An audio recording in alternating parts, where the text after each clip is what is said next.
I'm telling you, Archie, it's not a request. It's a catastrophe, the woman said, and the word catastrophe hit the air like a cymbal crash.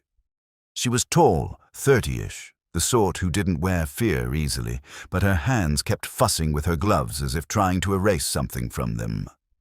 Wolfe didn't look up from the New York Times.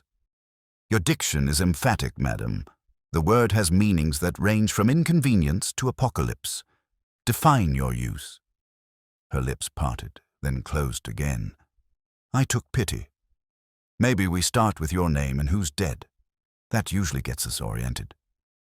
Agnes Meriden, she said. I manage stage properties for the Broadway Players Guild, and no one's dead. Yet. That's encouraging, I said. Wolfe likes his bodies nicely certified before lunch. Saves ambiguity. Her gloves landed in her lap. It's the theater, the props room at the Lyceum Annex. Someone's turned it into a death trap. I found... She stopped, glanced at me, then back at Wolfe. Blood on the rehearsal sword, and a note. My name on it. That got a flicker of movement behind the paper. Wolfe folded it down to the finance section.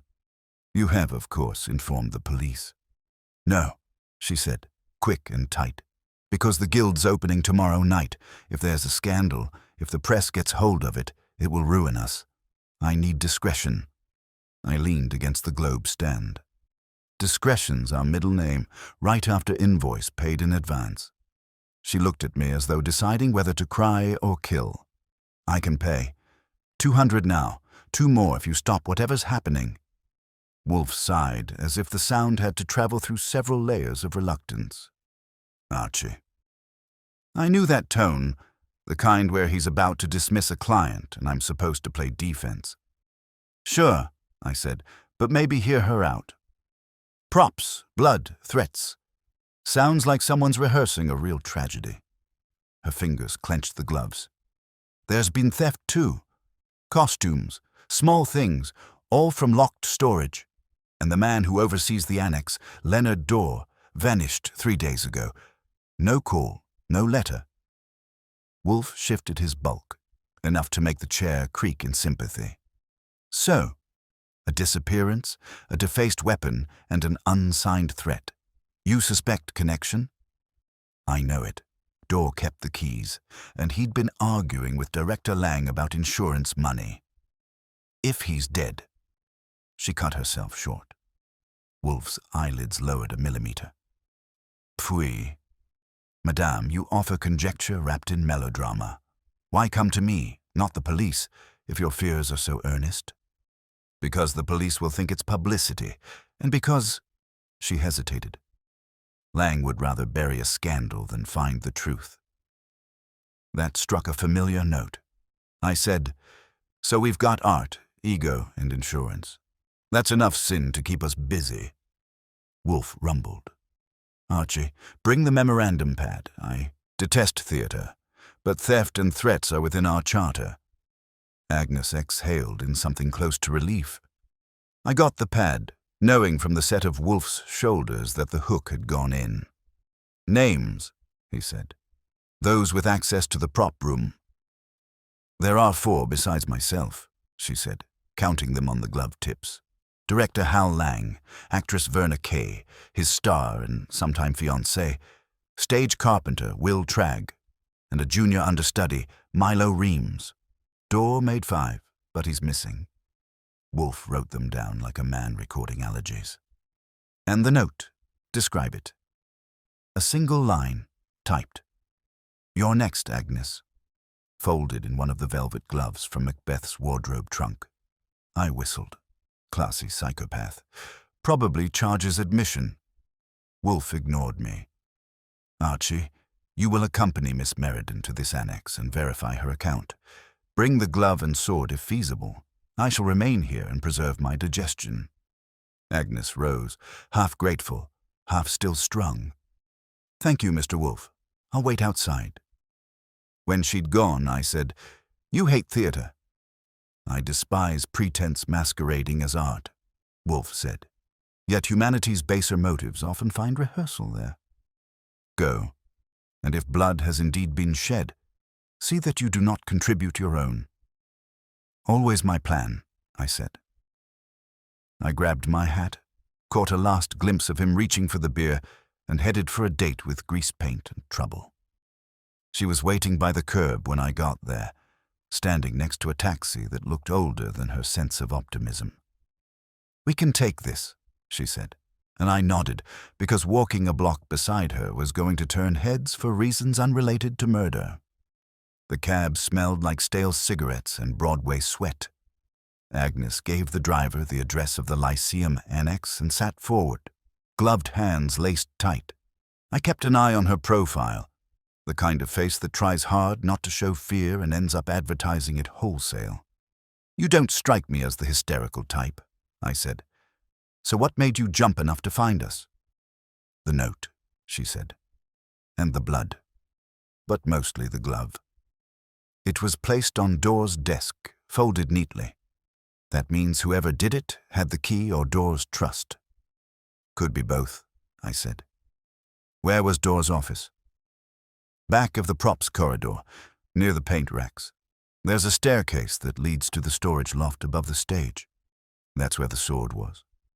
The driver hit a pothole and the word was trembled out of her mouth. I let her breathe.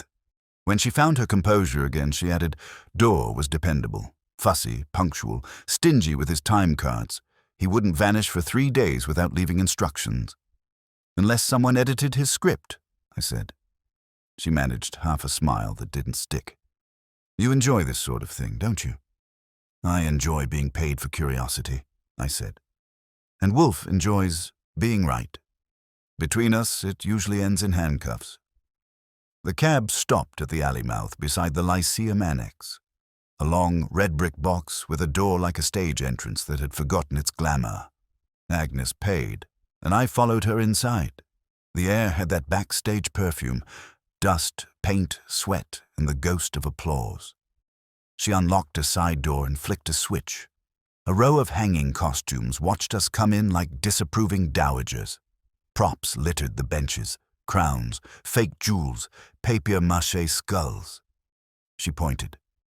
The sword was on that rack. I stepped over a coil of rope and leaned in.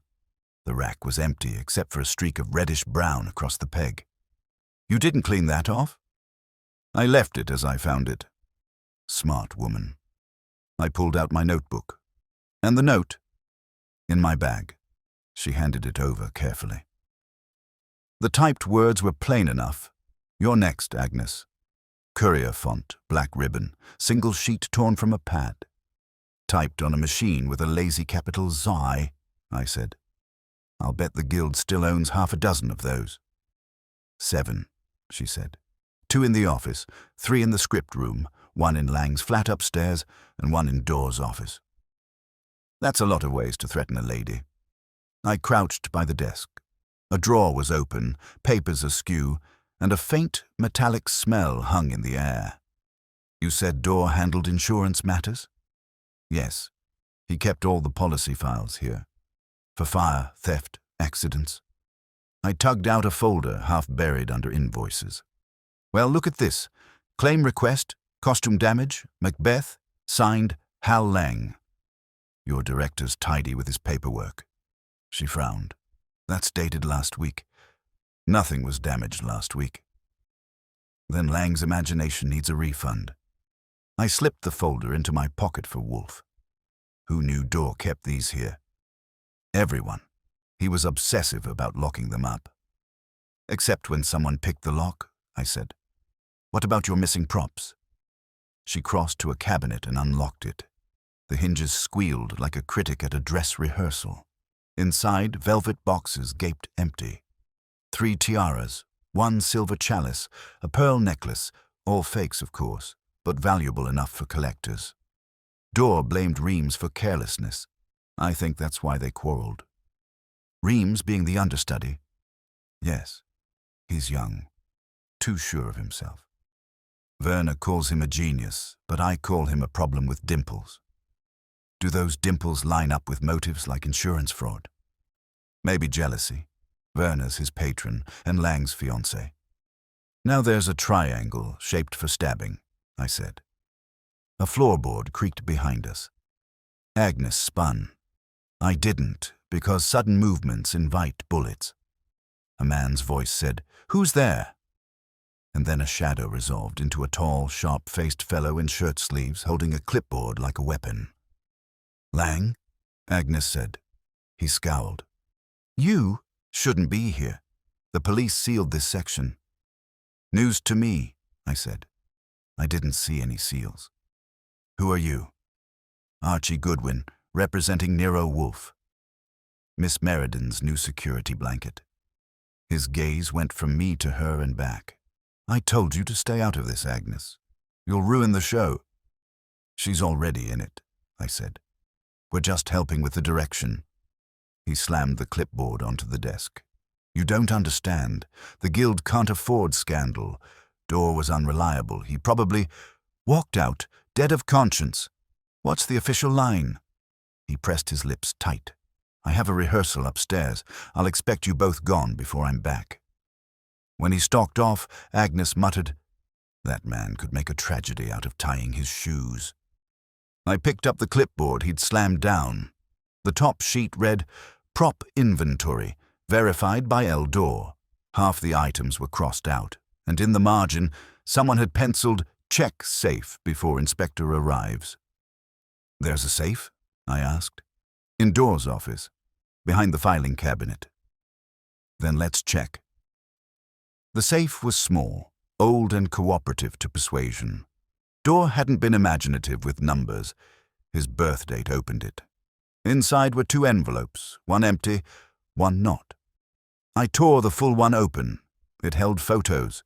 Door shaking hands with Lang, Lang signing a document, Werner leaning over Door's desk, smiling too close. "Insurance papers?" I asked. Agnes shook her head slowly. "No, publicity shots." "But why would he lock these up?" "Because somebody didn't want them public," I said. "Maybe somebody who looked guilty in print." Her breath caught. "Archie, you think Lang—" "I think Lang had reason to make Door disappear. But we don't accuse till Wolfe does the arithmetic." I was about to close the safe when another sound floated in. Light footsteps and the delicate chime of laughter. A woman appeared in the doorway, framed like an entrance queue, blonde, sleek, confidence in high heels. "Well," she said, "if it isn't our property mistress playing detective, and the detective playing property man." "Werner K., I presume," I said. She gave me a smile, polished enough to cut glass. "Presume anything you like, darling, as long as you spell it correctly in the papers." Agnes stiffened. "Werner, what are you doing here? You're supposed to be in rehearsal." "Lang dismissed me," Werner said. "He's in one of his moods. Who's your friend?" I showed her the card. "Private investigator. We're checking a few backstage mysteries." "Oh, how romantic," she purred. "Will there be fingerprints and alibis, or just jealous lovers and bad lighting?" "Depends which kills first," I said. Her gaze lingered on the open safe. "Naughty of you to snoop, Agnes.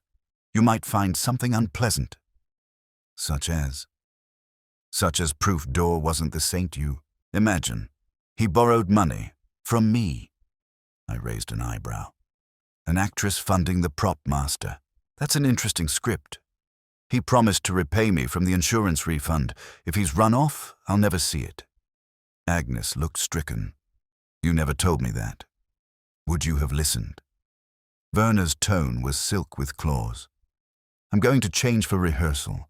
If you're wise, you'll burn that note and forget Door existed." She glided out, leaving perfume and poison behind. Agnes sagged against the desk. "I didn't know any of that." "Maybe she didn't either till 5 minutes ago," I said. "Actors improvise when cornered.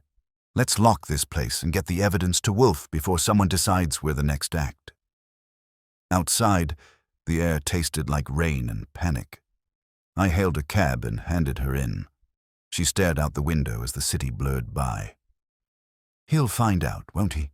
she said quietly. "Mr. Wolfe?" "If there's anything to find," He'll dig it out between lunch and beer, I said. Your job is to keep breathing and not trust anyone who remembers their lines too well. She won't, I said, watching the cab's reflection in the window glass as it rolled through Midtown. She'll rehearse lies instead. The question is whether she wrote the script alone. Agnes didn't answer, just stared ahead like the next stop might decide her future. When we pulled up at the brownstone, I paid the driver and helped her out. Inside, Fritz met us with the mild alarm of a man who thinks the sanctity of the front room is under siege. I told him to hold the inquisition and steered Agnes straight to the office. Wolfe was at his desk with a book the size of a paving stone and a look that said he had not been disturbed for 20 minutes and didn't intend to start now. You return intact, he said without looking up. That, I suppose, is satisfactory? Not entirely, I said. We brought props. I set the note, the folder, and the photo envelope on his blotter, and possibly the motive for a curtain drop. He sighed, like a man facing another species of horticultural blight. Miss Meriden, you are seated? She sat, stiff-backed, knees close together like a schoolgirl at confession. I gave the quick version. Props room, blood, Lang's tantrum, Werner's entrance, the safe, the photos. Wolfe's eyes shut halfway through, which was usually a sign he was listening.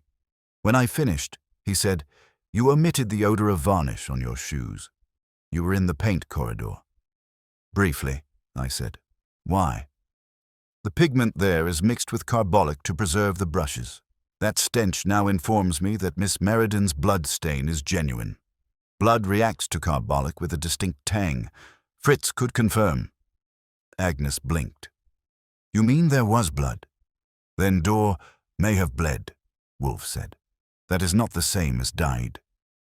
He opened the envelope and studied the photos. Mr. Lang has a self-satisfied mien. The actress has an instinct for proximity. Mr. Dor's expression is not gratitude, it is calculation. Maybe he was blackmailing them, I said. Perhaps. Or preparing leverage.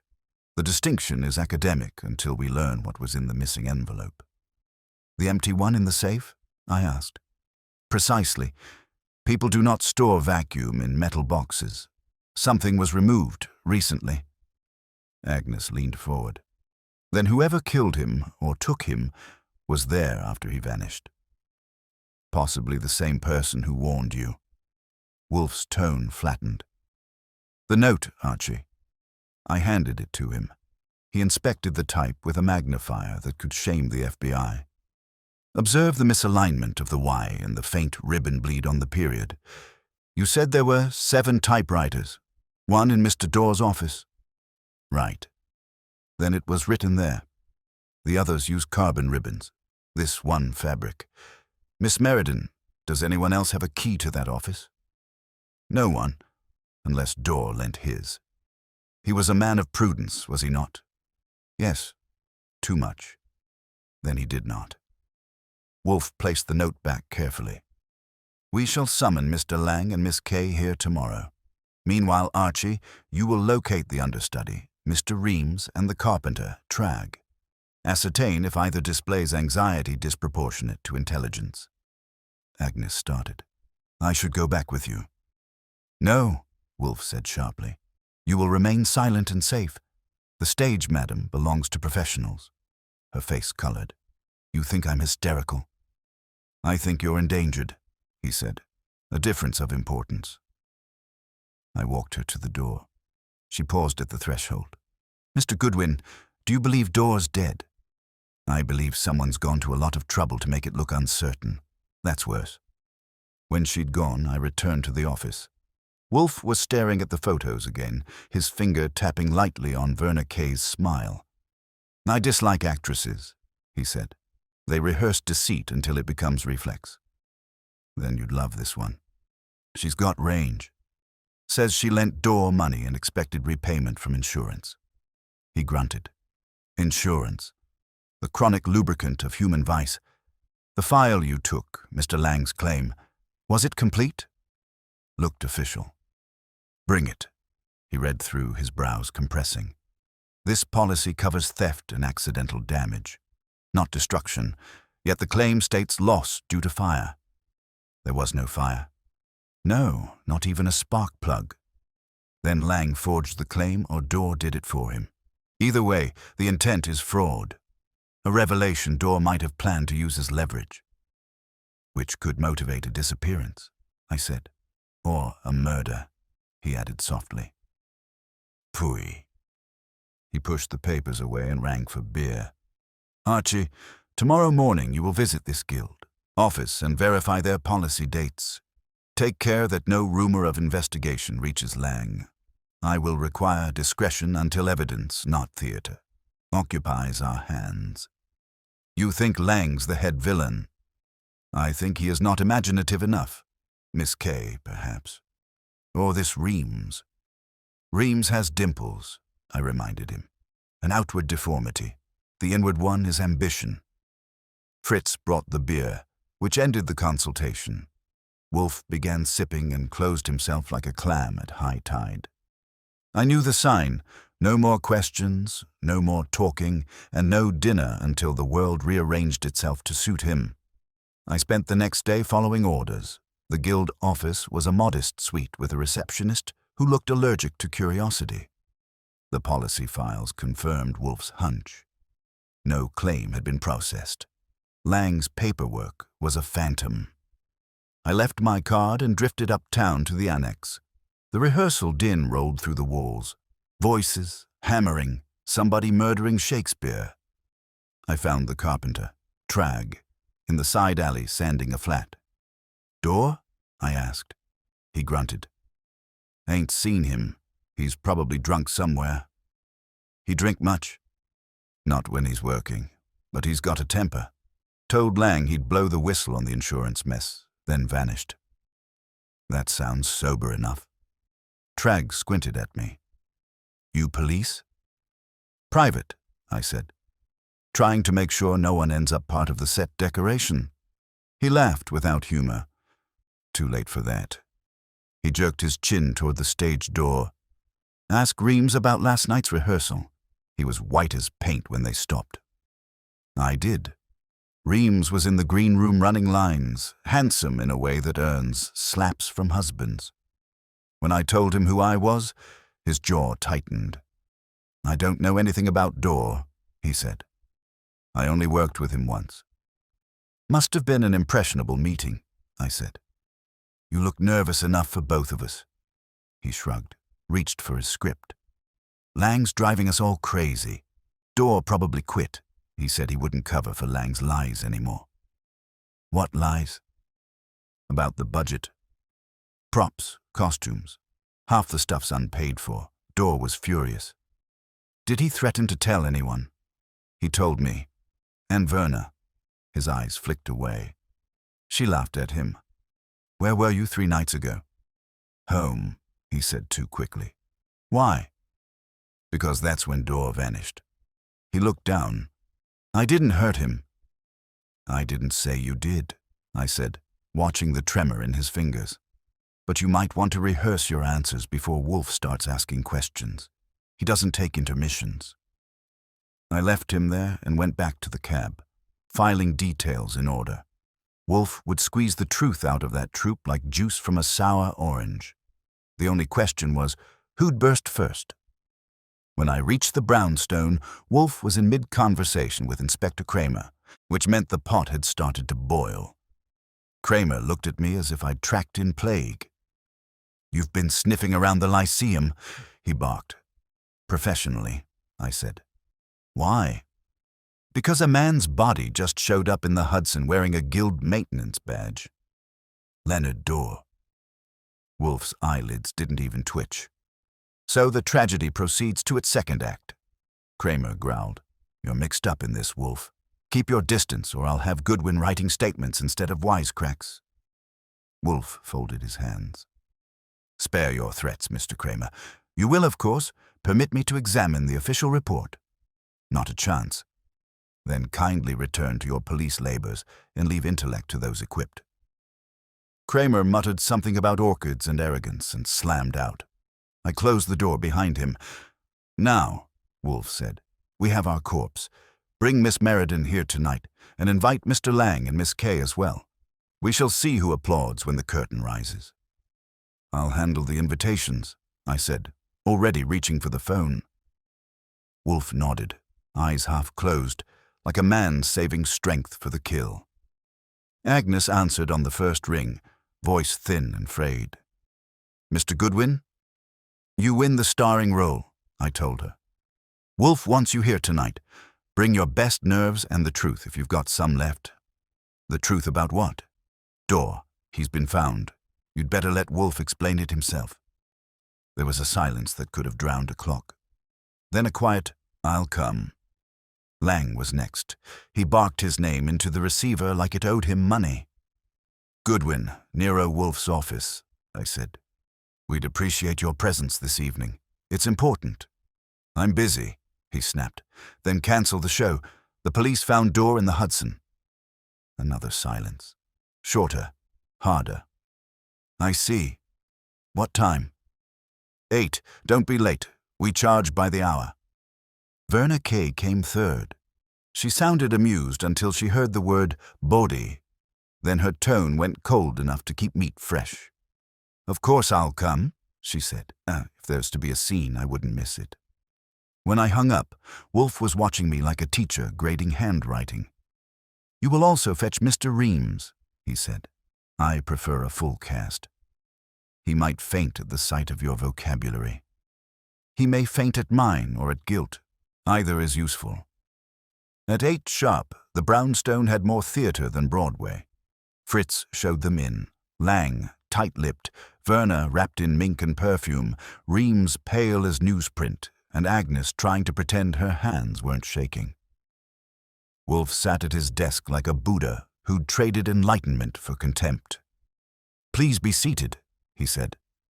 "I've asked you here because your colleague, Mr. Door, has been found dead. His body was recovered from the Hudson.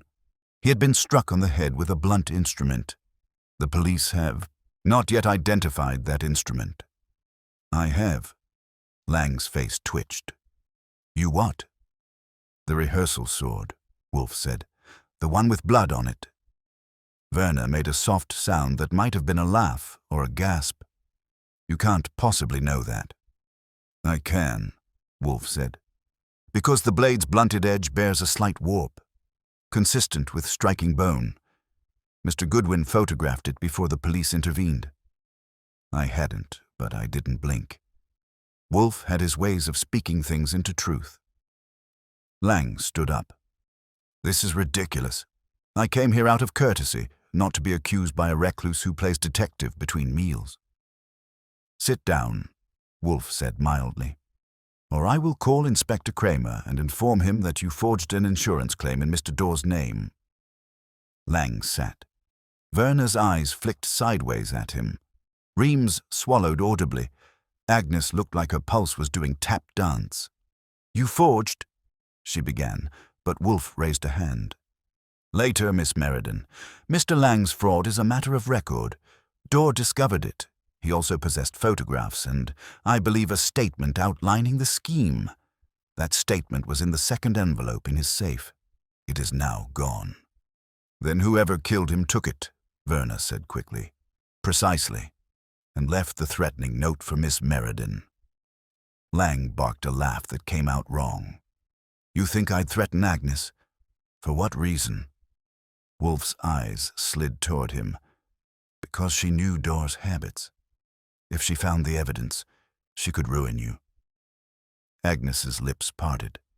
"I didn't find it. I swear, I know," Wolfe said. "You were not the intended victim. The note was meant to panic you into confiding in someone. Whoever wrote it assumed that confession would expose your suspicion, and that suspicion would point elsewhere." Verna crossed her legs. "How clever. So which of us is the criminal genius, Mr. Wolfe?"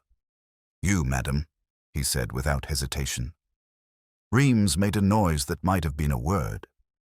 Lang half rose again, then dropped back, glaring at her. Verna's smile didn't move. "You flatter me." "I do not," You lent Dorr money, which gave you motive to monitor his affairs. You knew of Lang's insurance scheme and of Dorr's threat to reveal it. When Dorr refused to share the proceeds, you used your influence over Lang to access the prop room. You wrote the note there, on Dorr's machine. Then you struck him once and disposed of the body with help. With help? She echoed, mocking. From whom? My dresser.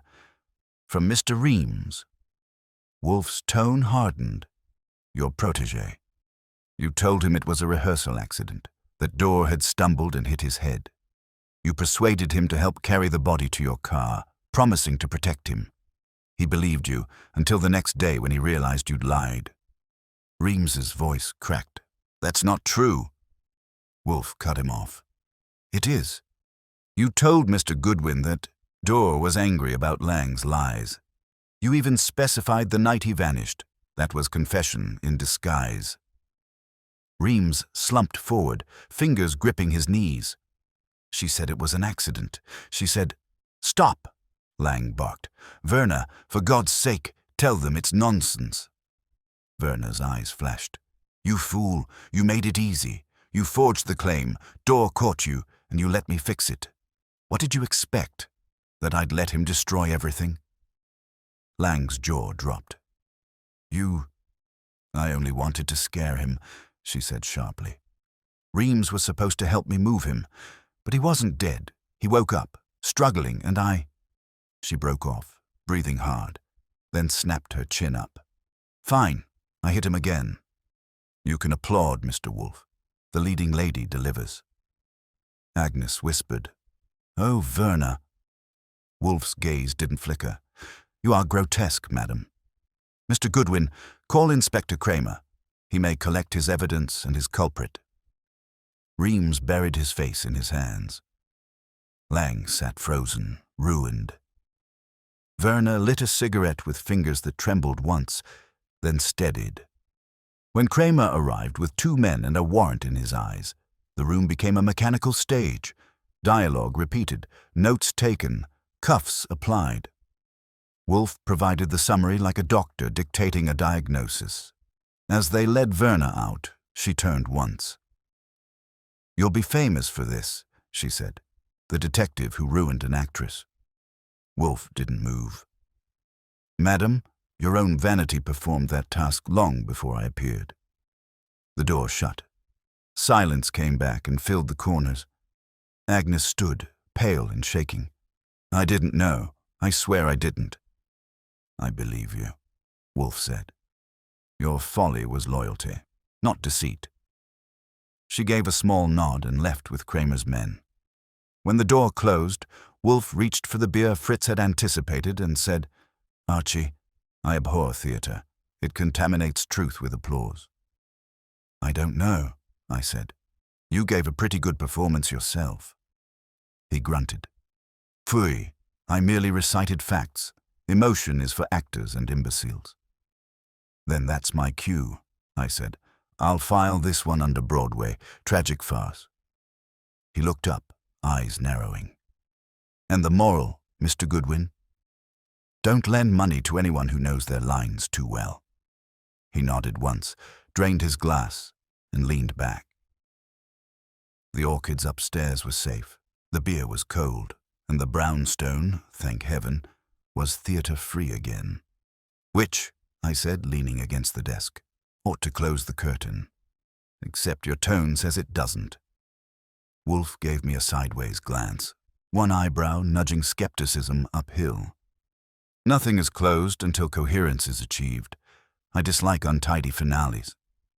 Kramer just hauled her off in bracelets. The curtain doesn't get cleaner than that. He set his beer down. Mr. Goodwin, Verna Kay confessed to striking Dorr. She did not confess to transporting him to the river. Nor could she, since that required more strength and discretion than she possesses. The body's disposal is the act of calculation, not panic. Meaning she had help after all, I said. Not the kid. He's too soft. Indeed, Wolfe murmured, which leaves one man with means and motive. Mr. Lang. I whistled low. Lang dumping the body to protect the woman who wrecked him. That's devotion with blisters. Devotion is one of humanity's less intelligent instincts, Wolfe said. He will deny it, of course. But denial is an invitation to inquiry. He pressed the intercom. Fritz, another beer for me and a sandwich for Mr. Goodwin. He will need fortification. I raised an eyebrow. You planning to send me back into the grease paint jungle? I'm planning to verify the truth. Go to the precinct, speak with Kramer, ascertain where the body was found precisely, what bound it, and whether traces of theater paraphernalia were present. Then find Mr. Lang and observe his reaction to Miss Kay's confession. Sounds like a double feature, I said. I'll bring popcorn.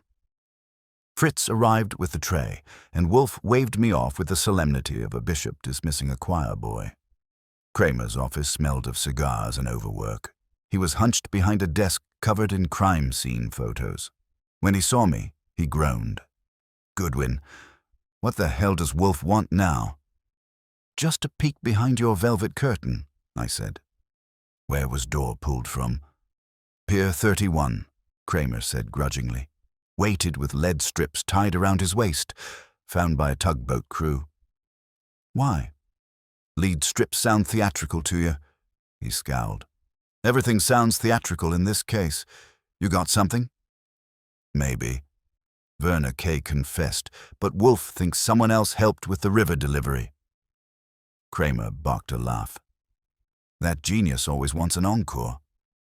Fine, tell him this. The rope around Door's ankles was hemp, painted with bronze pigment. We're testing it. That did it. Bronze pigment, the kind used on fake armor and stage props. Appreciate it, I said, heading for the door. Tell Wolfe if he starts meddling, I'll use him as an understudy at the morgue, Kramer called after me. I found Lang exactly where arrogance would be, at the Lyceum bar across from the theater, nursing a glass of scotch and his own importance. When he saw me, his mouth twisted. Come to congratulate me, Goodwin? Your boss turned my theater into a crime scene. I thought Verna did that, I said. She's taking a bow downtown. He went pale around the temples. She confessed. Hit Door, dumped him, the works, I said, watching his fingers tighten on the glass. Too bad you lent her your car for the getaway. He looked up sharply. What are you talking about? She didn't. He stopped, caught himself, and swallowed. Careful, I said. The next line could cost you the third act. He threw some bills on the counter and stood. I have nothing more to say to you. I'd bet you rehearsed that, I said, following him outside. Here's a free preview. The rope on Door's ankles came from your stage armory. Bronze paint still wet. Your signature color, right? He froze under the marquee light. The city noise swirled around us, impatient and indifferent. I didn't kill him, he said quietly. You think I'd risk everything for her? I think you already did, I said. You forged insurance papers to cover her debts. You let her use you till the play ended, and when she cracked Door's skull, you mopped up the blood so she'd still have a stage to stand on. He turned on me then, voice low and sharp. You don't understand what it's like. I built that company. Door was going to blackmail me, ruin us all. I only meant to dispose of the problem. So you did, I said. Nicely weighted, professional touch. He slumped against the brick wall, all the arrogance leaking out. I thought the river would end it. God help me, I even rehearsed the lie I'd tell the police, but she, Verna, she told me she could handle it. I didn't know she'd confess. She didn't, I said. Wolfe did it for her. She just agreed with him. That got a strangled laugh. Of course, the great Nero Wolfe. Always right. Always, I said. And you just confirmed it. Thanks for the performance. He lunged forward, grabbing my lapel. You can't prove anything. You're right, I said. I don't have to. Kramer will. I twisted his wrist loose and shoved him back enough to remind him the conversation was over. Go home, Lang. Enjoy your final review. At the brownstone, Wolfe was halfway through another beer, serene as a fat cat at the creamery. Well? Lang cracked, I said. He didn't write a confession, but he performed one. Kramer's got the rope. Bronze paint, stage issue. Lang handled the clean-up, maybe the river toss. Door's weight belts were from the costume chest. Good, Wolfe said. Kramer will confirm with forensic tests, which will take 24 hours. In the meantime, I will compose my statement for the district attorney and invoice Miss Meriden for services rendered. Bill the guild instead, I suggested. She's had enough trauma for one fiscal year. He ignored me, dictating already. His voice turned the English language into a mathematical formula. I watched the rhythm, slow, exact, relentless, as if each syllable was an unarguable fact. When he'd finished, he leaned back. The theatre, Mr. Goodwin, is a microcosm of mankind. Vanity, deceit, and the delusion that applause redeems sin. I'll make sure the brochure says so, I said. Do. And tell Miss Meriden she may sleep without fear. The stage is purged. I stood, heading for the door, then stopped. You really hate theatre that much? I detest imitation emotion, Wolfe said. Reality is vulgar enough. Then this one should have satisfied you, I said. We had all three acts, greed, passion, and guilt, and nobody missed their cue. He grunted, eyes closing as he reached for his glass. Pfui. Close the door, Archie. I am weary of dramatics. I did, letting the sound of the city filter faintly through the window, horns, rain, and the soft sigh of a world that never learns its lines. Sure, I said, hand on the doorknob. But dramatics pay the bills. You ever think of that? I have, Wolfe said, eyes closed. I charge accordingly. Shut it, Archie. The door clicked, and the phone rang before the echo died. I turned back. He didn't move. I got it. Nero Wolfe's office. This is Inspector Kramer, the receiver growled. Tell your boss the rope check's out. Stage prop hemp with bronze paint. And tell him Lang's sitting in my office, chewing his fingernails off. I grinned. Compliments to your hospitality. Anything else? Yeah. Tell Wolfe he's a blasted mind reader, and if he sends me another statement of findings, I'll frame it and use it for dart practice. Will do, I said, hanging up. Kramer sends affection, wrapped in insults. Lang's cracked open like a bad walnut. Wolfe's eyes opened a slit. He confessed? Not officially, but he's not auditioning for Hamlet either. The prop rope did the trick. Pfui. He adjusted himself in the chair, scowling as if the air offended him. Men such as Lang delude themselves with artifice, imagining cleverness substitutes for character. Kramer said he's gnawing his nails. I'd say that's character development. That will suffice. Bring me the envelope with Miss Meriden's retainer. I fetched it from the drawer.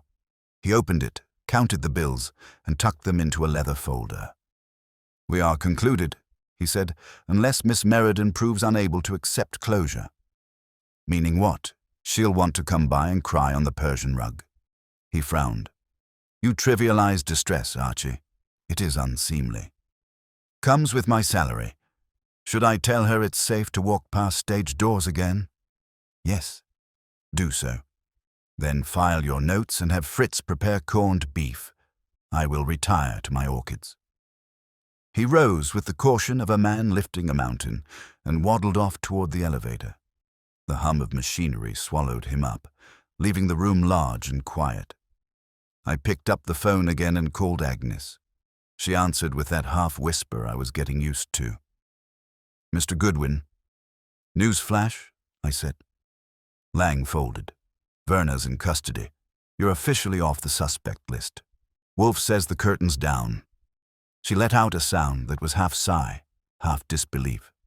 Is it really over? As over as these things get. No encore, no curtain call. Doors killers are accounted for. There was a pause. Could I see Mr. Wolfe, just to thank him? He's allergic to gratitude, but I can schedule you for disappointment. Come ahead." She arrived 20 minutes later. Fritz showed her in, all polite efficiency. She looked like a woman who'd spent a night learning how relief feels. Lighter, but not free. "Mr. Wolfe is communing with orchids," I told her. "You've got me instead. Try to bear it." Her lips lifted faintly. "I'm grateful to both of you. I couldn't have faced the police alone." "Don't sell yourself short," I said. "You handled more drama than half your company." She moved to the desk, fingertips brushing the corner where the photos had been. "Everything feels unreal now. I keep seeing Werner's face when Wolfe spoke to her, like the mask cracked and nothing was underneath." "Actors live by illusion," I said. She just ran out of audience. Her eyes shifted toward me. "And you don't believe in illusion?" "Only when it pays commission." That earned the faintest laugh. She drew a breath as if steadying herself. "What happens to Lang?" "Kramer's feeding him the full script. Accessory, obstruction, fraud. He'll need a good lawyer and a bad conscience." She nodded slowly. "He wasn't all bad, you know, just weak." "They usually are," I said. The elevator sighed and Wolfe's voice followed it out. "Miss Meriden," he said, emerging like a reluctant mountain range. "You have my condolences on the loss of your colleague and my assurance that your own reputation is intact." "Thank you," she said. "I don't know how to—" "You do nothing," he interrupted. "Forget the theater for a month. Eat well, rest, and consider a profession less given to artifice." She blinked. "You mean quit?" "I mean preserve your sanity. The guild will survive without you." She hesitated, then gave a small smile. "Perhaps it will.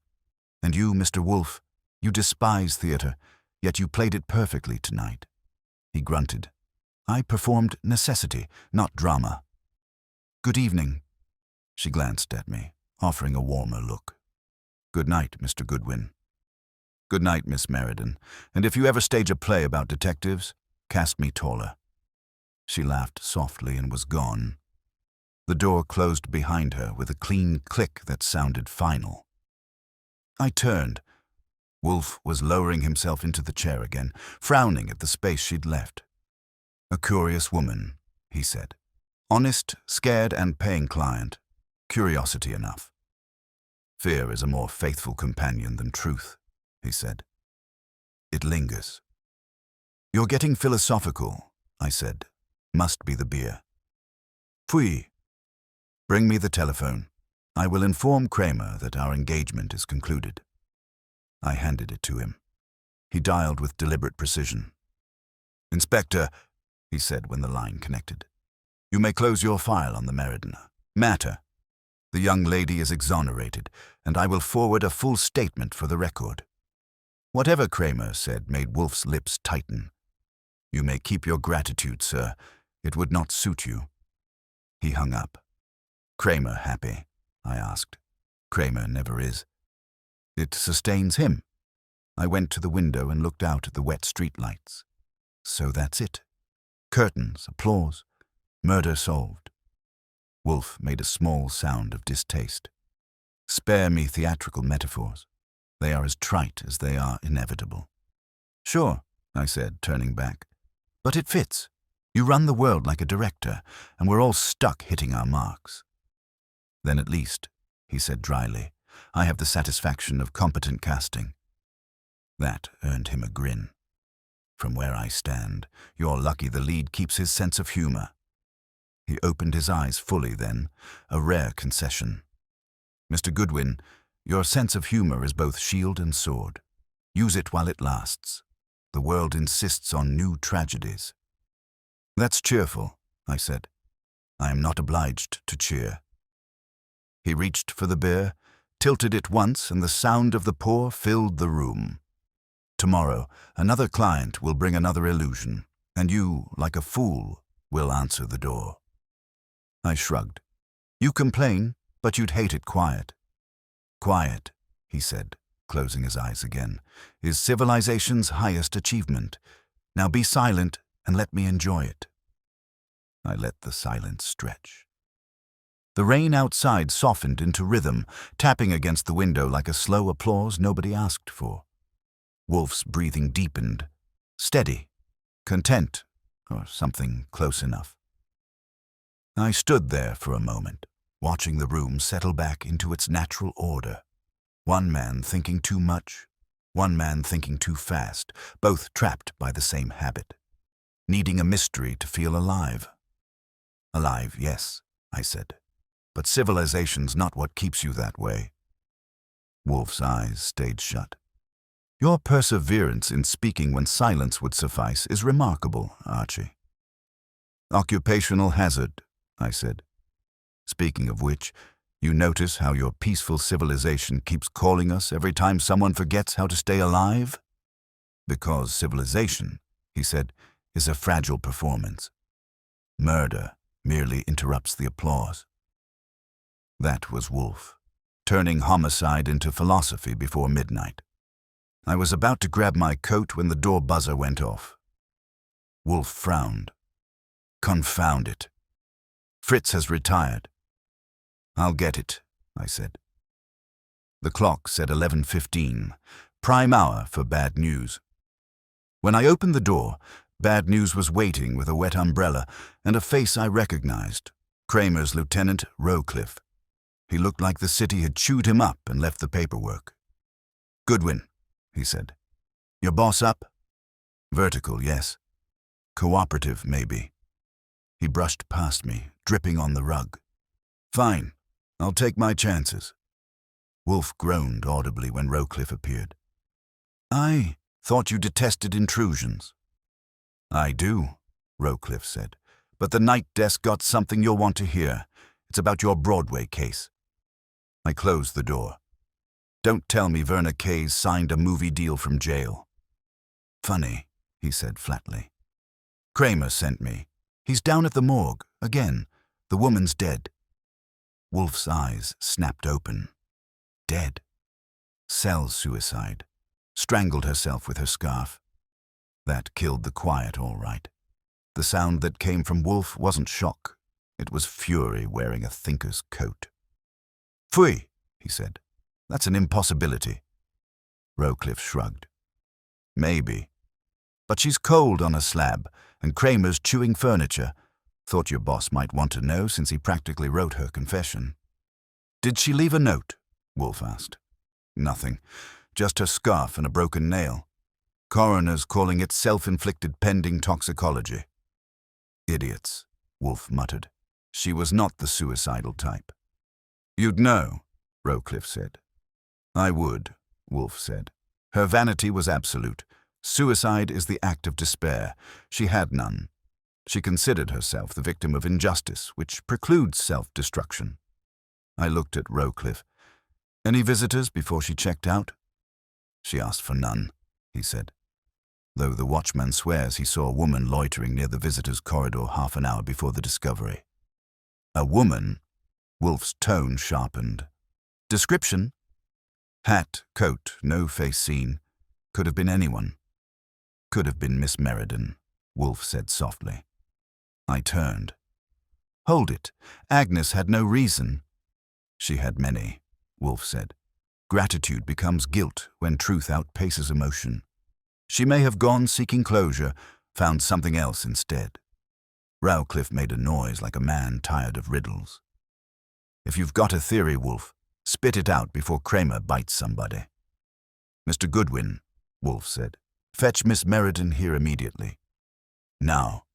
Now. Rowcliffe threw up a hand. If you're dragging another civilian into this, then arrest me, Wolfe said. Otherwise, desist from objection and remove yourself. Rowcliffe glared, then stomped out muttering something about orchids and arrogance. I grabbed my coat and hat. Wolfe's voice followed me to the hall. Be diplomatic, Archie. If she resists, insist. The cab I caught to her address fought every puddle between 9th and 47th. Agnes answered her bell on the second try, wrapped in a robe, hair down, eyes wide and rimmed with the kind of surprise that doesn't look practiced. Archie. What's wrong? You're wanted for conversation, not handcuffs. Wolfe insists. I was in bed. Then you'll be more comfortable confessing if it comes to that. Her jaw tightened. Confessing? Relax, I said. Verna Kay's dead. She froze. Dead? How? Supposedly suicide. Wolfe doesn't buy it. Her hand went to her throat. You think I think Wolfe thinks too much. Let's go clear it up. She stared at me, something hard flashing behind her eyes, then nodded. Give me a minute. When she came out, dressed for the cold, her expression had gone from shock to something else. Resolve, maybe, or fear in a new suit. The cab ride back was silent, except for the tires hissing through wet streets. She looked out the window the whole way, fingers knotted tight in her lap. Inside the brownstone, Wolfe was waiting with a fresh bottle of beer, and the glare of a man interrupted mid-thought. Sit down, Miss Meriden, he said. You have heard the news? Yes, she whispered. It's horrible. It is convenient, Wolfe said, and that I cannot abide. Convenient deaths insult intelligence. Her eyes flicked up. You think she was murdered? I think she was silenced, Wolfe said. The confession was sufficient for the police, but not for whoever orchestrated the fraud. Dorr's death served to protect the guild's finances. Miss Kay's death now protects something greater. Reputation. She shook her head. I don't understand. Then allow me. Lang's confession to Kramer was partial. He admitted disposing of Dorr's body, but denied premeditation. That half-truth ensured leniency, if verified by Miss Kay. But dead, she cannot contradict him, nor reveal what he intended to do with the insurance money after her conviction. I whistled softly, meaning Lang's pulling strings even from the holding cell. Wolfe nodded once. Precisely. He has allies. Financial, perhaps within the guild itself. Someone bribed access to Miss Kay's cell. Agnes swallowed hard. You think I could... I think, Wolfe said evenly, that you are the only person who could reach her unnoticed. She rose suddenly. That's absurd. Sit, he said, not loudly but enough to make gravity obey. She sat. I left you this evening in apparent equilibrium, Wolfe said. Then, within an hour, a woman dies. You claim coincidence. I do not. Explain your movements. I went home, she said, trembling now. I didn't go near the jail. I swear. Then who did? She shook her head violently. No one I know. I leaned forward. You told me you pitied Verna. Maybe too much? Her eyes flashed. Pity isn't murder. Wolfe exhaled. No, but guilt inspires interference. If you did not kill her, someone used your identity to approach the cell. That, Miss Meriden, could be proved if you lend me your coat. My coat? Yes, Wolfe said. The watchman saw a woman in a dark coat. Yours is wet, but not from rain. It smells of disinfectant, the kind used in municipal corridors. Give it here. She hesitated, then slid it off.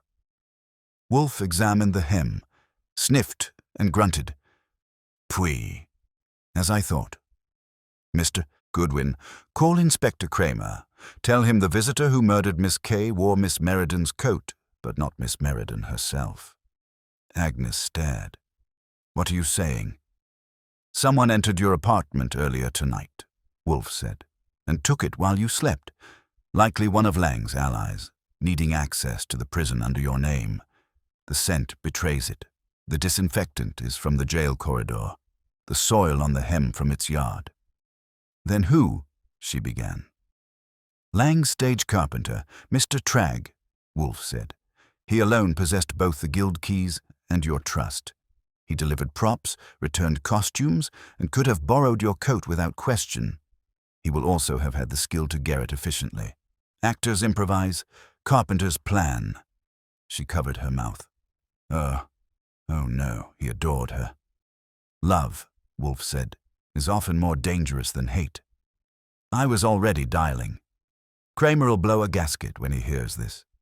He will survive, Wolfe said. Tell him to search Tragg's rooms. He will find the missing insurance ledger and perhaps the scarf." Agnes sat motionless, pale and silent, while I made the call. Wolfe's tone softened a shade. "Miss Meriden, you may rest assured. Your ordeal is nearly ended. Mr. Tragg's affection has rendered justice another act in this farce." Her eyes lifted slowly. "Mr. Wolfe, will it ever end?" "It ends when folly ceases," he said. "Which is to say, never." "Never," she repeated faintly, as if trying to test the word against her breath.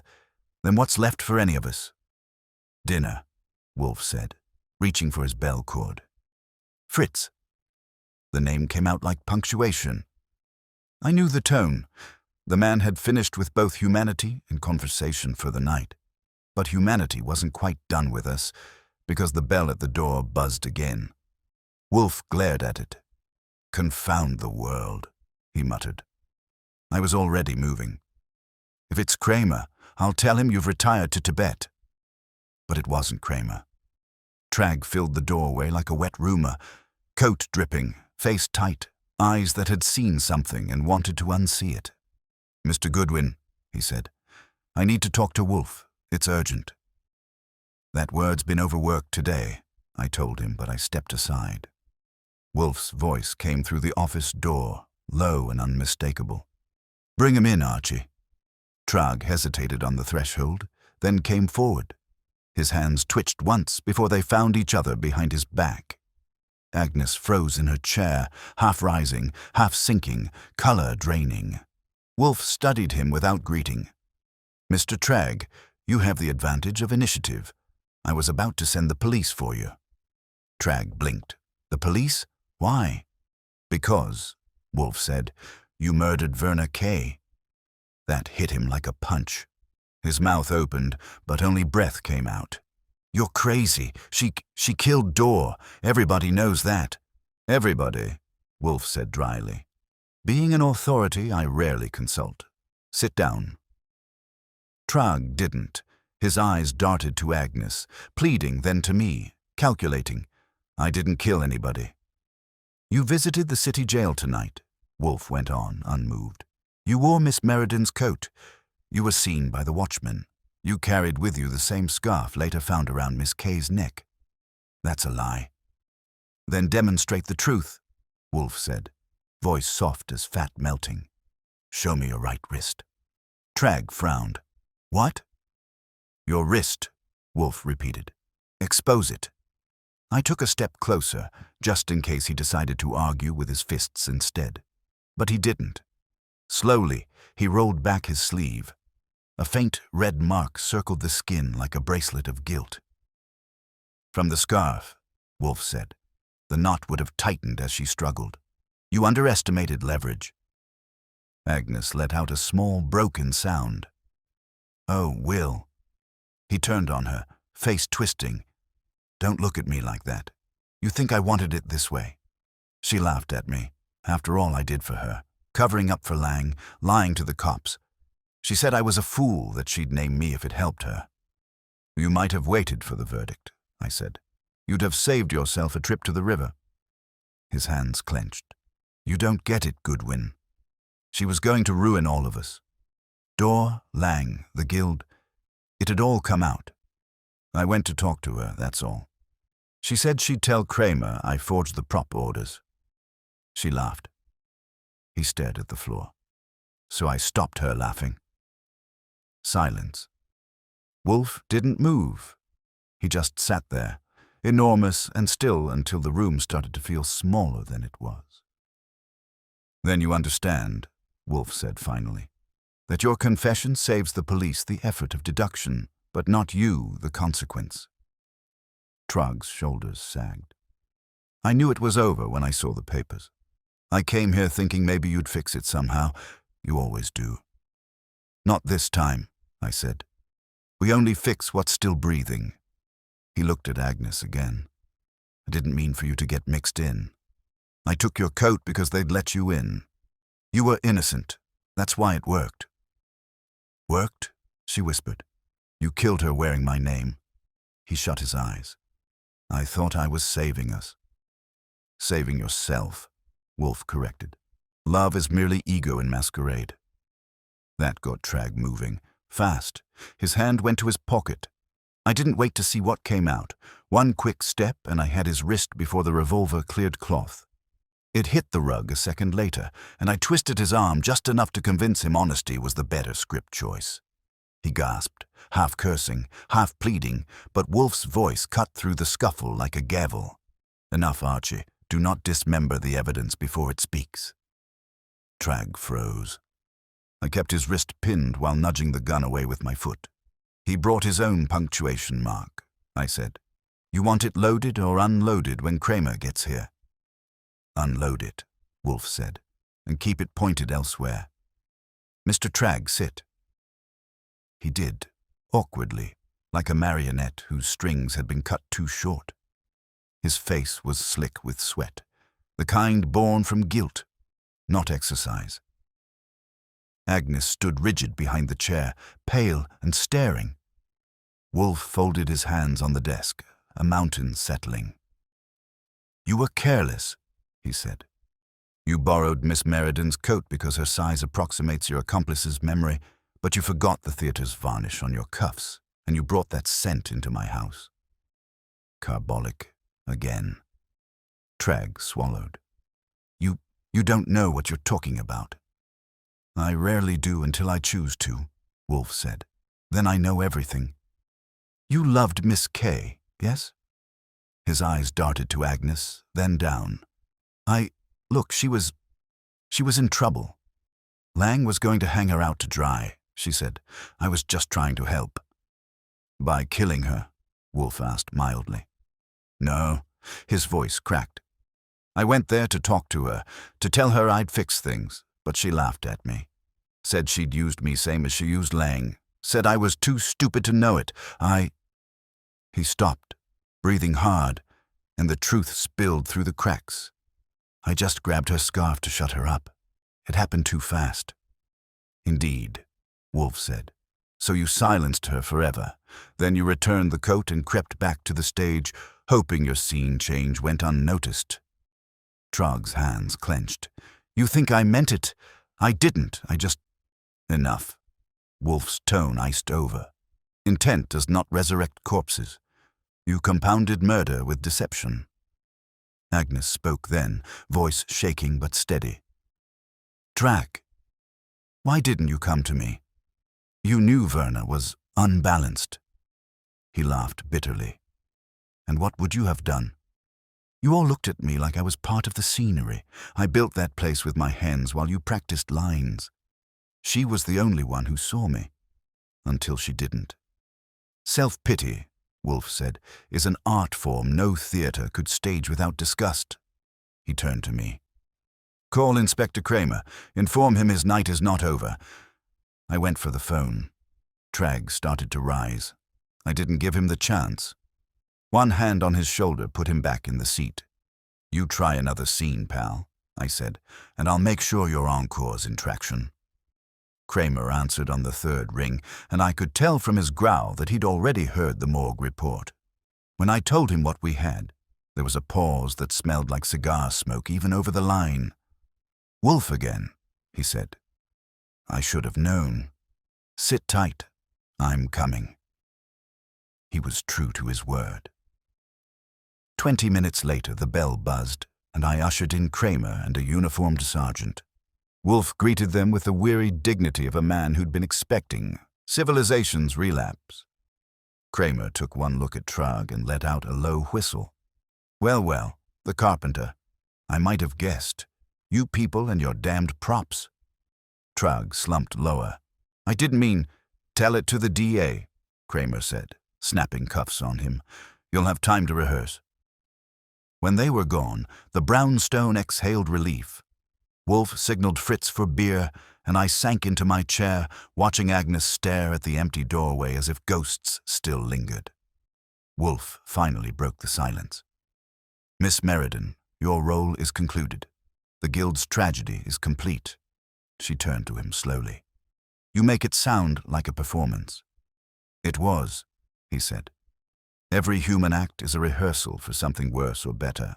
Yours, fortunately, ended before the final curtain. She gave a small nod. Then I suppose this is goodbye. Yes, Wolfe said.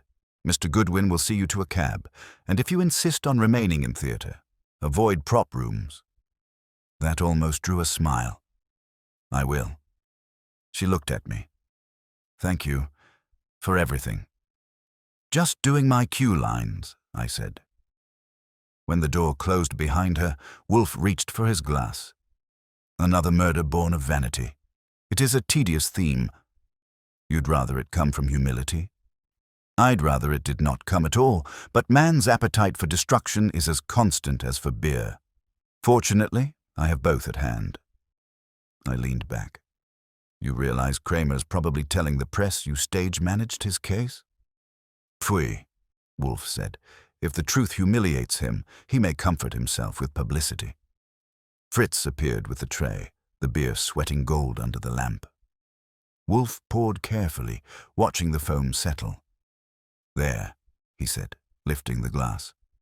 A symbol of order reclaimed. Until the next phone call, I said. Until civilization interrupts again, he corrected. He took a long sip, then gestured toward the silent phone. You may answer when it rings, Archie. I will not. I grinned. Good policy. Trouble's better with a gatekeeper. He closed his eyes, done with the world, leaving me with the hum of the city beyond the rain-streaked window. Somewhere out there, another fool was writing their own tragedy, and I had the uneasy feeling Wolfe would get the ticket. It'll ring, I said. Give it 5 minutes. Civilization's got your number memorized. Wolfe didn't bother to open his eyes. Then civilization should be charged for the intrusion. You may add a surcharge for midnight interruptions. I was about to crack wise when the phone proved my point and rattled the air. Wolfe's mouth twitched, half irritation, half prophecy fulfilled. I grabbed the receiver. Nero Wolfe's residence. Goodwin speaking. You're late for the encore. Goodwin, this is Kramer, came the growl. Tell your fat genius to stay put. We've got a problem. Define problem. Trag's dead. That did it. Wolfe's eyes came open like shutters snapping. Repeat that, I said. You heard me. He hanged himself in the cell block same hour we were filing charges. Sergeant swears he was fine 10 minutes before. I felt the chill hit. Convenient breed of suicide you've been collecting. Tell Wolfe I'll be there, and I'm bringing the report. Wolfe held out a hand for the phone. Inspector, he said, his voice low and precise, your prison seems unusually efficient at silencing prisoners. Have you considered installing a confession booth and skipping the trial? Don't start, Kramer snapped. You'll get the details when I arrive. He hung up before Wolfe could improve the insult. Wolfe set the phone down with surgical care. 2 suicides in one day, both inconvenient to Mr. Lang's remaining reputation. Fascinating. Lang's still in lockup, right? I asked. Nominally, Wolfe said. But power and money are adept at walking through walls. Someone has decided to prune all loose branches before the trial. Then you'd better get your rake ready, I said. He grunted, which meant agreement disguised as disgust. Prepare the office. I expect Kramer will require indignation, beer, and proof. He wasn't wrong. 15 minutes later, Kramer stormed in with the night rain still clinging to his coat and a file clutched in his hand. He didn't waste words. Found hanging from a bedsheet. No sign of struggle, no visitors logged. Wolfe gestured to the red chair. Sit, Inspector. I cannot shout at a moving target. Kramer sat, glowering. Don't start on me. I didn't tie the knot. No, Wolfe said, but you accepted the rope. Twice. Kramer slapped the file down on the desk. There, autopsy from Verna Kay and the coroner's note on Trag. Both suicides. Both neat. You got something better. Let's hear it. I have the same thing I had an hour ago, Wolfe said. A pattern. Door's murder silenced the discoverer of fraud. Kay's death silenced the perpetrator's lover. Tragg's death silences the final witness. 3 chords of the same melody, and Lang, still living, directs the orchestra. Kramer snorted. Lang's under guard. Unless he's Houdini, he didn't kill anybody from a holding cell. Houdini, Wolfe said, did not bribe jailers. Lang did. Money is the universal key. Kramer's jaw tightened. You're saying a cop took a payoff? I am saying, Wolfe replied smoothly, that someone did. A guard or clerk. The method is irrelevant. The effect is the same. Each death closes a circle. Soon there will be no one left to contradict Lang's final version. I leaned forward. So what's his final version? That Dawes' death was accidental, Wolfe said, and the insurance claim a clerical error. With Kay dead and Tragg conveniently repentant, no one can disprove him. Except us, I said. Precisely. Wolfe reached into the drawer and produced the insurance file, the same one I'd pulled from Dawes' office. The falsified policy bears 2 signatures. One is Dawes, forged. The other, Lang's, authentic. But the third element, the notary stamp, is genuine, belonging to one Miss Evelyn Cartwright, secretary of the guild. Kramer frowned. We checked her. She said she notarized papers for Dorr all the time. Indeed, Wolfe said. But she is now the sole person who can verify or deny Lang's knowledge of the forgery, which makes her the next logical corpse. Kramer's eyes narrowed. You think she's in danger? I know she is, Wolfe said. You will post protection immediately. Kramer pushed to his feet. And you, stay out of my precinct. I would relish the opportunity, Wolfe said, but experience forbids optimism. When the door slammed, Wolfe leaned back, fingers drumming lightly on the desk. Archie, the guild's secretary. Find her before the police misplace her as well. You want her here? Yes, preferably breathing. I grabbed my hat and was out before he finished the beer. The guild offices were dark except for one square of light near the back. Evelyn Cartwright was there, small, wiry, wearing rimless glasses and an expression that had seen too much paperwork. She looked up sharply when I came in. We're closed. Not to me, I said, showing the card. Nero Wolfe wants a word. I told the police everything, she said. Mr. Dorr brought me the form, said Mr. Lang wanted it notarized. I didn't think twice. Try a 3rd time, I said. Lang's cleaning house. Dorr, Kay, Tragg. Gone. You're next on the program. Her hand trembled. You're serious? Deadly. Grab your coat. We were halfway to the door when something creaked behind the filing cabinets. I turned, but the room went black as the light shattered. She screamed once, and I hit the floor, drawing the automatic I keep for bad company. A shadow moved near the door, fast but clumsy. I fired once into the plaster, enough to make him rethink the exit. He bolted through the side window anyway, glass scattering like applause. I reached it in time to see a man in a cap vanish into the alley shadows. Evelyn was shaking, clutching her arm where the broken glass had caught her. Who was that? Someone who wanted your autograph on an obituary, I said. Let's get you to Wolfe before he writes it himself. We took the cab back with her breathing in quick, frightened bursts. At the brownstone, Wolfe looked up from the phone as I ushered her in. Miss Cartwright, he said calmly, you have been granted a reprieve. Sit, please. She did, clutching her bandaged arm. Mr. Goodwin says someone tried to kill me. Yes, Wolfe said. You notarized the fraudulent claim. That made you indispensable.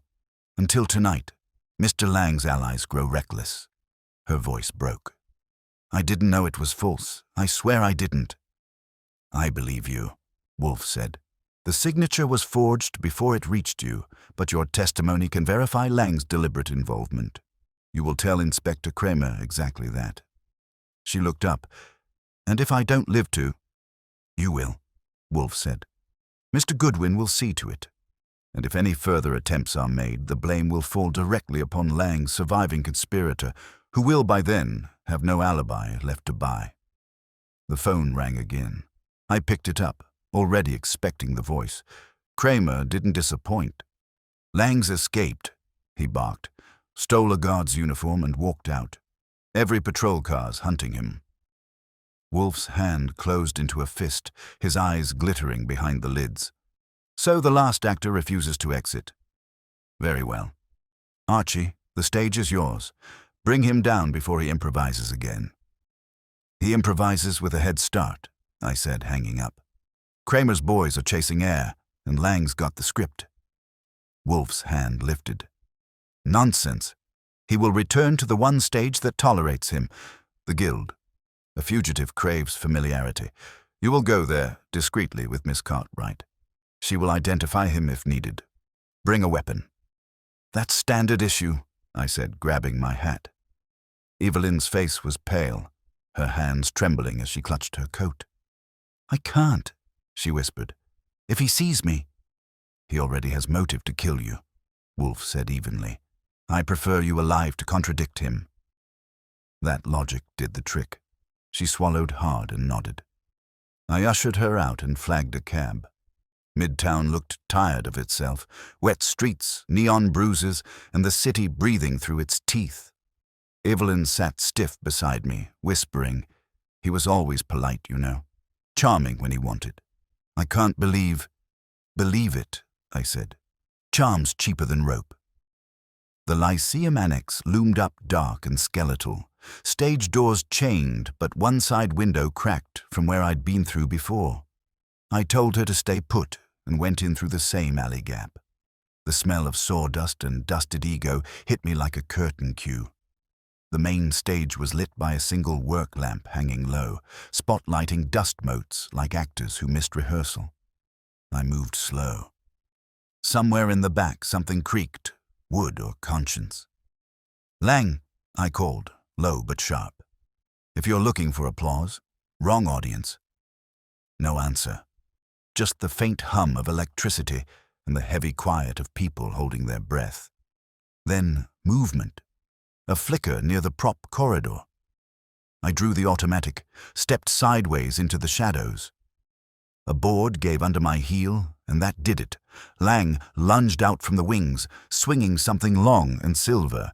It caught the light as it came, one of the decorative swords, the kind that makes a clean show and a messy end. I ducked, felt the rush of air as it missed, and drove my shoulder into him. We hit the stage floor together. The sword clanged off into darkness. He was wiry but desperate, thrashing like a man who's memorized his last scene and hates the ending. "You think Wolfe can script my life?" he hissed. "I think Wolfe already wrote your obituary," I said, catching his wrist and twisting. He screamed, the sound bouncing off the rafters, and I heard footsteps, Evelyn's, at the door. "Stay out!" I yelled. Too late. Her voice broke through the dark. "Hal!" That single word froze him. He turned toward her, shock cutting through the rage. That half-second was all I needed. I slammed him flat, pinned his arm, and the gun was up. Evelyn gasped. You were going to kill her too, weren't you?" Lang's eyes rolled up, wild and cornered. "She would have ruined me. They all would have. Dorr, Werner, Tragg, parasites. I just wanted the guild safe." I leaned down. "You built quite the cast list, Lang. Trouble is, the audience left early." The front doors burst open then. Kramer, 2 uniforms, and enough authority to stop a war. He took one look at me kneeling on Lang and barked, "Don't tell me you got him first." "Lucky guess," I said. He was rehearsing his next suicide. "Not tonight," Kramer growled, snapping cuffs on Lang with grim satisfaction. "You're done playing impresario." Lang sagged, eyes closing, the fight gone out. Kramer signaled the uniforms, and they hauled him up. Evelyn backed away, hands trembling. Kramer turned to me. "Wolfe call it again?" "He just followed the script," I said. "Same as usual." Yeah, well, I'll buy him flowers when I'm retired, Kramer muttered. He jerked a thumb at the door. Tell him we're square on this one, almost. When they'd gone, the place was quiet again except for the tick of settling boards. Evelyn stood by the lamp, staring at the empty stage. It's over, she said, voice small. For him, I said. You've still got to testify. She nodded slowly. I will. I owe it to Dorr and the others. Good, I said, because Wolfe hates loose ends even more than I do. Back at the brownstone, Wolfe was where we'd left him. Chair, beer, calm like granite with a pulse. I closed the door and gave the short version. Lang caught, Kramer satisfied, Evelyn alive. He listened, lids half lowered until I finished. Then, Phooey, predictable to the point of boredom. That's gratitude, I said. You want me to tell Kramer he should have left Lang for you to interrogate? I want peace, Wolfe said, which in this city is as rare as reason. He glanced toward the phone. Did Miss Cartwright comport herself with dignity? She nearly fainted, but she stayed upright. That's more than most. Acceptable, he said. She will testify. The guild will pretend to cleanse itself, and civilization, as you call it, will resume its slow decay. Don't get cheerful on me, I said. You might ruin your reputation. He gave a sound between a grunt and a sigh. Archie, the theatre is closed, the guilty are confined, and the living persist. What more could one ask? A night off, I said. Then take it, he murmured. I am retiring to my orchids, where no one feigns death for applause. He rose, immense and deliberate, and the elevator hummed him away. The office felt larger, emptier, and quieter than it had in days. I stood there with my hat in hand, listening to the faint hum fade upstairs. I don't usually go in for curtain speeches, but the thought crossed me as I switched off the lamp. Every play ends, even the ones we don't want to sit through. The trick is getting out before the next act starts. Before the next act starts, a voice said, right behind me. You might want to answer that phone. It wasn't my imagination. The phone was ringing again, sharp and insistent. I muttered something appropriate for the hour and grabbed the receiver. Nero Wolfe's office, Goodwin. Make it good or make it short. Mr. Goodwin, this is Evelyn Cartwright. Her voice had the thin edge of someone trying not to shake. I'm sorry to call so late, but there's something I forgot to tell Mr. Wolfe. Then congratulations, I said. You found the only man in New York who enjoys being awakened for details. It's important, she said quickly. When you and Inspector Kramer left the guild, I went back to lock the files. The master key was gone, and there was a man outside the office. Watching, I'm sure of it. That got me standing straight. Describe him. Tall, heavy coat, hat pulled low. I thought it might be one of the stagehands, but Mr. Goodwin, he whistled the same tune Lang used to hum during rehearsals. I'd know it anywhere. Then you get out of there, I said. Don't play hero. Go home and lock your door. I'll tell Wolfe. She hesitated. I'm already home. But I think he followed me. Stay put, I ordered. Keep the lights on. I'm coming. The elevator hummed behind me. Wolfe returning from his orchids, drawn by the tone of my voice. You are not, he said. You are staying here until you explain that conversation. Evelyn Cartwright thinks Lang's encore includes stalking, I said. She's scared stiff. I'm going. No, Wolfe said, and the word landed like a stone. Lang is in custody. Kramer will not risk losing him again. Then either Lang hired a double or Houdini's freelancing, I said. You can sit and philosophize, but I'm not waiting for Act 2 to end in blood. His eyes narrowed. Archie. Yes? Take a cab, he said curtly, and take the smaller revolver. If you must play knight-errant, I prefer you armed. That's practically affection, I said, snatching my coat. "Try not to faint." The streets were slick and whispering, traffic thin as excuses. Her building was an old brownstone near 8th Avenue, the kind with more locks than tenants. I was halfway up the stairs when I saw the door. Ajar, light spilling from inside. I drew the gun and pushed it open. "Miss Cartwright?" Nothing. The lamp was on, a purse open on the table, papers scattered like someone had searched them in a hurry. I stepped further in, every sense on high beam. The back door, kitchen, fire escape was wide open, curtains fluttering like scared hands. That's when I heard it, a faint creak above me. Floorboard. Slow, deliberate. Someone was still here. "Careful," I said softly to nobody, and started up the narrow stairs. Gun first. The hall above was dim except for the slice of light from a half-open bedroom door. I moved sideways, kicked it wide. Empty. Then something slammed behind me, hard, and a voice hissed, "Drop it!"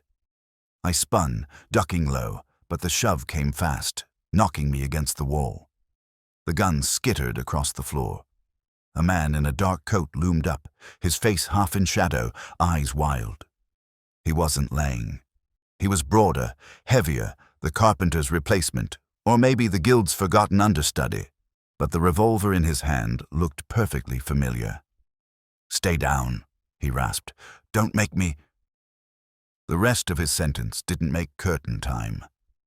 Evelyn appeared in the doorway behind him, pale but steady, a brass candlestick in both hands. She swung it like she'd been waiting her whole life for a cue. It connected with a hollow crack. The man went down on the carpet, gun falling loose. I exhaled hard, grabbed the weapon, and checked his pulse. "Congratulations," I told her. "You've got a mean right arm." She was trembling, eyes huge. "He came in through the window. I hid in the closet. He kept saying Lang sent him to finish it." "That fits," I said. "Henchmen never learn about career changes." I dialed Wolfe before Kramer this time. Got an intruder. Female lead handled it herself. He's breathing but not conversational. Wolfe's tone was glacial. "Describe him." "Late 30s, stagehand type. Looks like he's been backstage since Prohibition." "Search him," Wolfe said. I went through the man's coat. Inside the lining, folded neatly, was an envelope stamped Guild of Theatrical Properties. I opened it. Inside, a cashier's check for $20,000, signed by the Guild's treasurer, and a letter addressed to Lang, promising additional compensation upon resolution of the door matter. I read it out loud. Wolfe's voice sharpened like a scalpel. "Goodwin, bring both the man and that letter here at once." The treasurer's name. I squinted. Edwin Harlow. "Ah," Wolfe said. "At last, the true director emerges. Harlow financed the fraud. Lang executed it. The others became collateral. Hurry!" Kramer arrived before I left, summoned by the same bat signal that seems permanently lit for him. He took one look at the guy on the floor, the letter, and me, then shook his head. "You people collect corpses like ticket stubs." "He's alive," I said. "And Wolfe just gave you your final suspect. Guild treasurer, the man behind the curtain." Kramer snorted. "Wolfe, huh? Figures. I'll bring him in. You tell your boss I owe him something. Something edible. Don't push it." By the time I got back to the brownstone, Wolfe had already cleared space on his desk like he expected the check to materialize by telepathy. I dropped the envelope in front of him. He glanced at the signature and gave a satisfied grunt. "Harlow," he said. "Of course, Door's insurance fraud was only a symptom. The true disease was embezzlement. Harlow used guild funds to cover losses, planned to fake a theft for the insurance payout. Door discovered it. The rest followed: Lang's complicity, Kay's hysteria, Tragg's misplaced loyalty.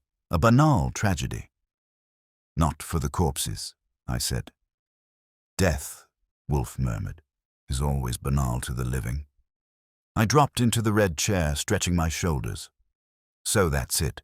Kramer gets his villain, the guild gets its scandal, and we get a billable ending. Wolfe's gaze flicked up. You are sardonic, Archie. But correct. Send Miss Meriden our final invoice. Her retainer will not suffice. I'll type it up after breakfast, I said. He grunted approval. See that Fritz adds eggs. I require sustenance after exposure to human folly. Yeah, I said, reaching for my notebook. You'd starve otherwise. He closed his eyes, head tilting back. Archie. Yeah. Remind me, why do we tolerate civilization? Because it pays better than orchids, I said. His mouth twitched. Tolerable answer. He lifted the beer, eyes still closed. You may turn off the light when you leave. The world for the moment has ceased performing. Has ceased performing? Wolfe said, still holding the beer, but the phone on his desk broke the silence again with its urgent trill. He exhaled through his nose. Phooey. Answer it, Archie, before civilization resumes its noise. I did. Nero Wolfe's office. If you're selling tickets, we're closed. Goodwin, this is Kramer, came the bark. He sounded rougher than usual, like he'd been chewing gravel. Tell Wolfe I'm bringing Harlow here.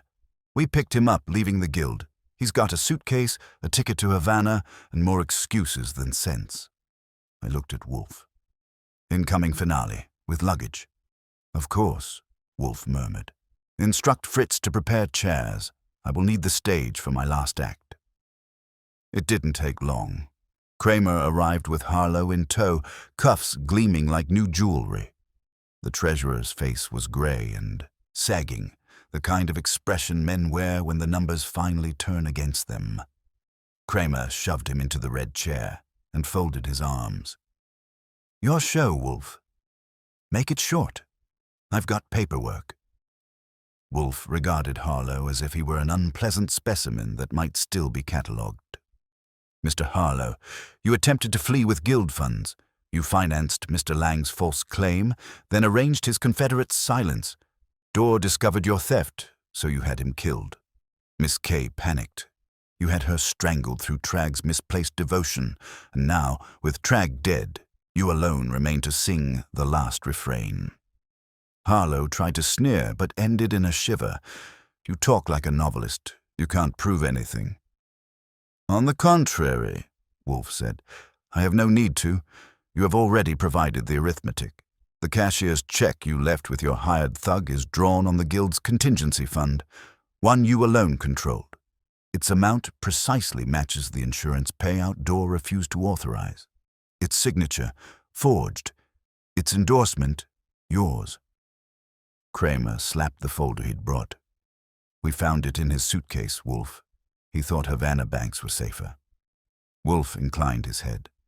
Then civilization has performed admirably for once. But there remains one matter of curiosity. He turned his gaze on Harlow. Why kill Dorr in such a clumsy manner? You could have ruined him with numbers. Why risk the river? Harlow's lips twitched, but his eyes stayed cold. He was going to expose me to Lang. I wanted it quiet. Lang was already desperate, easy to use. A little whisper, a little fear. And Dorr went missing. It wasn't supposed to go that far. Of course, Wolfe said. You never intend to kill. You merely lack the patience to prevent it. A common flaw among bureaucrats with delusions of artistry. Kramer snorted. Can I take him now, or do you need him for the matinee? One moment, Wolfe said. Mr. Harlow should appreciate his own production. He leaned forward, fingers interlaced. You see, your entire scheme collapsed not because of conscience, but because of arithmetic. Greed requires competence, and yours exceeded your intellect. You mistook control for security, assuming others would remain obedient. But obedience is a temporary condition. Dorr's conscience, Kay's vanity, Tragg's infatuation, all were merely reflections of your weakness. You attempted to direct humanity as one would stagehands, and humanity refused to take direction. Harlow's shoulders sagged. You think that matters now? It always matters, Wolfe said quietly. Because corruption is merely order's parody. You sought to balance deceit with precision, but truth, Mr. Harlow, is not a ledger one may adjust. It is a debt that collects its own interest. That shut him up. Even Kramer didn't interrupt. Wolfe's voice had that low gravity he used only when the air itself needed reason to behave. He gestured once toward me. Archie, the envelope from the desk. I passed it to him. Wolfe held it out to Kramer. My report and Miss Cartwright's statement. Together they should suffice for prosecution. Kramer took it, jaw set.